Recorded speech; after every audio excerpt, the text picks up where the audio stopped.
Hello friends, ఎలా ఉన్నారు? అందరు బాగున్నారా? నేను కూడా బాగున్నానండి. ఇదిగోండి, ఎందుకో తీపి తినాలనిపించింది. అప్పుడు నేను ఏం చేశానంటే క్యారమలైజ్డ్ క్యారెట్ జామ్ చేసుకున్నాను. ఇది బ్రెడ్లో కానీ చపాతీలో కానీ పూరీలో కూడా బాగానే ఉంటుంది. ఓకే, అయితే మోస్ట్లీ బ్రెడ్ ఒక జామ్లా పనిచేస్తుంది ఇది చక్కగా. బ్రెడ్ మధ్య జామ్లా వేసుకొని 2 స్లైసెస్ మధ్య జామ్లా వేసుకొని యమ్మీ యమ్మీ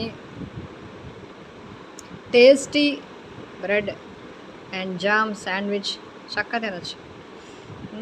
అండ్ ఈవెన్ బన్స్లో వేసుకోవచ్చు. అండ్ ఎనీ దాన్ని ఏమంటారు, క్యారమలైజ్డ్ కేక్స్ ఉంటాయిగా, కేక్స్ మీద కానీ ఎక్కడన్నా ఇది వేసుకొని జామ్ని తింటూ